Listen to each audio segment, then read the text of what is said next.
Part 1. The Sacred City of Stone and Sunrise. In the first light of dawn, a silhouette rises out of the Cambodian plains. The horizon glows with soft amber, and slowly, 5 stone towers emerge, reflected in a still pool lined with lilies. For a moment, the world is silent.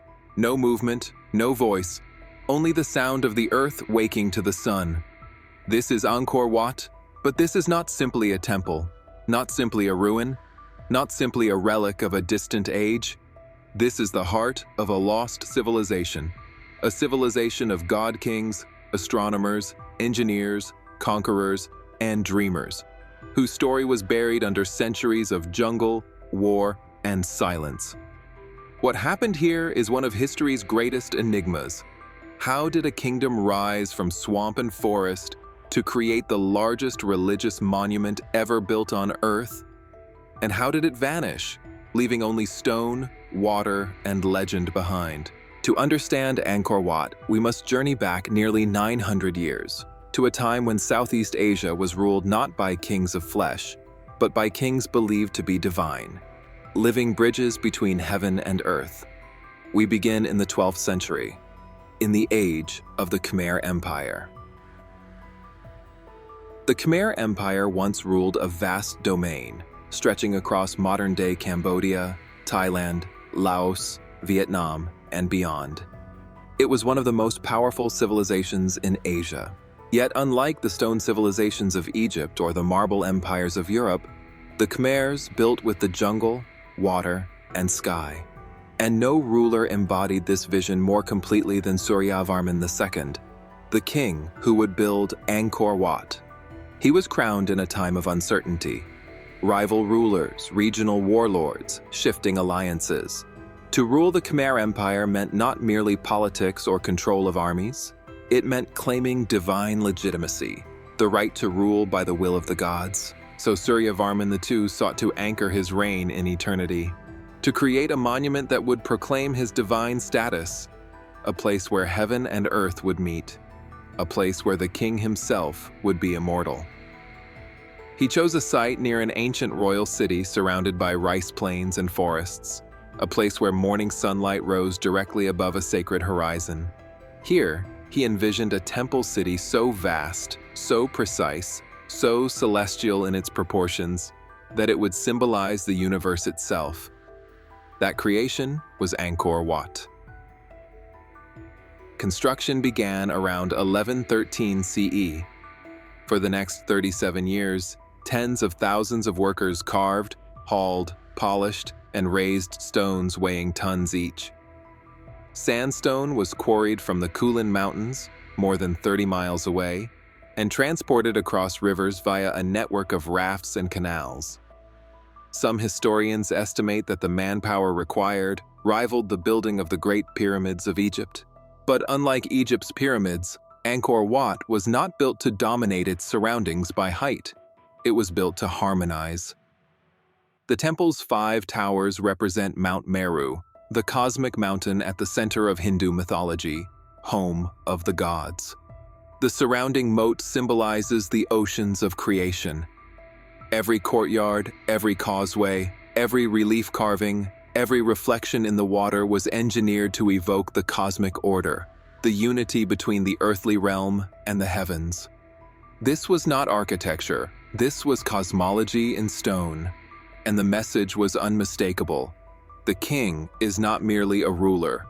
He is the living axis of the universe, the Deva Raja, the God King. The walls of Angkor Wat stretch across hundreds of meters, carved with bas-reliefs of myth, war, and kingship. Among them is the famous depiction of the churning of the ocean of milk, a Hindu myth of creation. Serpents, gods, and demons pulling the Naga, the sacred serpent, to churn the sea and birth life itself. It is a story of tension, a story of cosmic struggle, a story of creation and destruction intertwined. And it mirrors the reality of the empire that built the temple. The Khmers mastered hydraulic engineering on a scale unmatched in medieval Asia. They constructed vast reservoirs, berets, and irrigation canals to harness the monsoon waters and feed millions. The empire thrived not by conquest alone, but by water, planning, and patience. Angkor was not just the seat of kings, it was the engine of a civilization. At its height, Angkor supported a population comparable to medieval London, Paris, or Beijing. Its road network stretched deep into the countryside. Traders arrived with gold, silk, ivory, and lacquer. Monks studied astronomy and cosmology. Farmers cultivated rice fields that stretched to the horizon. And at the center of it all, Angkor Wat shimmered like a golden mountain under the sun. For centuries, the temple was decorated with precious metals, its towers once covered with gilded surfaces. Travelers from China wrote of a palace of gold, a city that glowed. But what rises can fall, and what is remembered can be forgotten. The fall of Angkor would not be sudden, it would not be singular. It would come slowly, like water draining from a basin. But to understand that fall, we must first understand how Angkor lived, how it breathed, how it evolved, and how it changed forever under the reign of the most ambitious ruler the empire would ever know, Jayavarman II. The king who rebuilt Angkor as a city of compassion, power, and stone faces that gaze across eternity. But his story, and the dawn of Angkor's transformation, belongs to Part 2. Part 2. The Age of the Compassionate Conqueror. The story of Angkor does not end with Suryavarman II, nor with the temple he built as a bridge between the world of gods and the realm of men. For the Khmer Empire was a living organism, growing, changing, absorbing new beliefs, new ideas, and new visions of power. And at its heart were the kings who shaped its destiny. Nearly half a century after the completion of Angkor Wat, the empire stood at a crossroads. Political rivalries were deepening. Neighboring powers threatened its borders. Famine and conflict strained the irrigation systems that had once fed millions. The divine authority that once held the empire together began to waver. And then, after war, loss, and turmoil, a new ruler ascended the throne. A king who would change Angkor forever. His name was Jayavarman VII.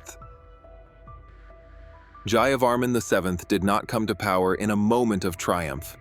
His rise followed war against the Champa kingdom, the empire's greatest rival to the east. The Cham had not only invaded Khmer lands, they had captured Angkor itself.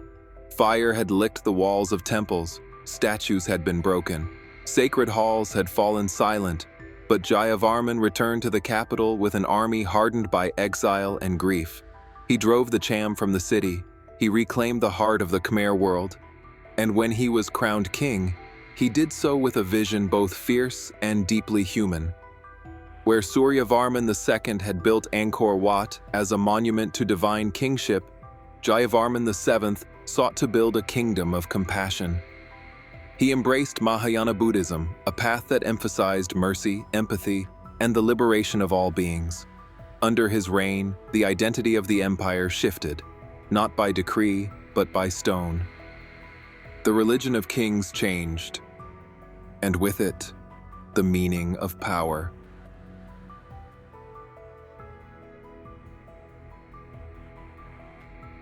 The city of Angkor began to transform. Jayavarman VII initiated one of the most ambitious architectural projects in human history. Temple after temple rose across the capital and countryside. Roads connected distant villages. Hospitals were established throughout the realm, an unprecedented network of state-sponsored care. But among all his works, one structure came to define his reign more than any other: Angkor Thom, the great city. Surrounded by towering walls and a massive moat, Angkor Thom was not merely a fortress. It was the beating heart of the empire, a new capital built atop the old one. Its gates were crowned with enormous stone heads, their expressions serene, gazing outward in every direction.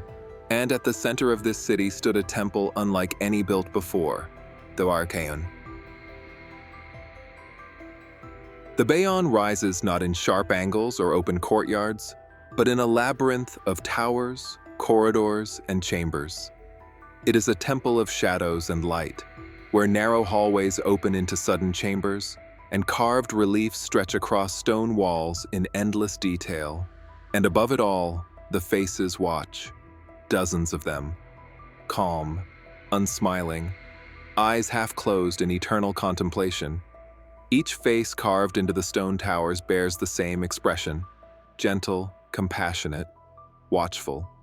Some believe these faces represent Avalokiteshvara, the bodhisattva of compassion.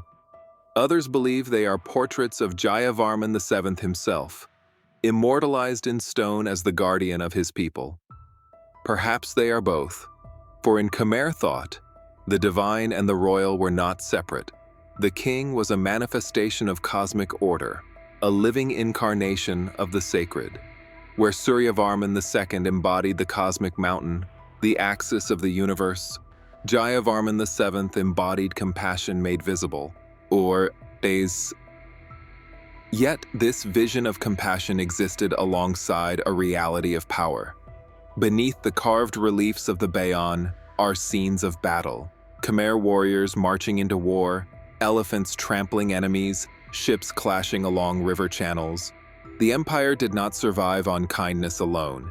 It endured through strength, strategy, and the labor of millions. The stone faces do not deny this truth. They witness it. Their serenity is not naivety, it is understanding. Beyond the temples and walls, the lifeblood of the Khmer Empire flowed through its water. For centuries, the Khmers mastered hydraulic engineering on a scale few civilizations had attempted. The land around Angkor was a monsoon plain, alternating between flood and drought. To control water was to control life itself. Vast reservoirs called barays stretched for miles, capturing seasonal rains. Canals carried water to rice fields. Spillways regulated flow. The city did not simply survive the monsoons, it used them. But under Jayavarman VII, the water system expanded beyond practicality. It became a spiritual project, a reflection of Buddhist ideals of balance and harmony. The reservoirs mirrored the stillness of meditation. The waterways connected remote temples like veins in a living body. To walk through Angkor during his reign was to walk through a landscape designed to reflect both the cosmos and the inner self. A kingdom of stone, a kingdom of water, a kingdom of belief. But even the greatest visions rest upon foundations that shift. After Jayavarman VII's death, the empire entered a period of strain.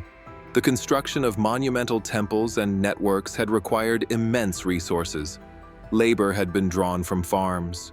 Timber had been cut from forests. The irrigation system had begun to falter. And then came a change far greater than war, or famine, or shifting kings. A change in faith. Mahayana Buddhism, the spiritual core of Jayavarman's vision, began to fade. In its place rose Theravada Buddhism, carried by traveling monks from Sri Lanka and Thailand. This form of Buddhism lacked the concept of divine kingship. It emphasized personal enlightenment, not royal divinity. And with it, the God-King lost his place at the center of the universe. The temples remained. The stone faces still watched. But the meaning behind them began to dissolve. Angkor was no longer the spiritual axis of its people. It became a memory of a world that no longer existed. And just as faith shifted, so too did the land itself. The empire was about to face an enemy more relentless than war, more destructive than invasion, more patient than time. The water turned. The monsoon cycle changed. The climate warmed. The reservoirs silted. The canals clogged. The fields dried or flooded unpredictably. The delicate balance that had sustained the empire began to erode. And when the water fell out of balance, Angkor's heart began to fail. But its final collapse would not come from nature alone. Another power was rising to the west, a kingdom with armies hungry for conquest, Ayutthaya, the kingdom that would deliver the final blow. The fall of Angkor, its silence, its abandonment, Its surrender to the jungle awaits in Part 3. The king who rebuilt Angkor as a city of compassion, power, and stone faces that gaze across eternity. But his story and the dawn of Angkor's transformation belongs to Part 2. Part 3. The silence after the empire.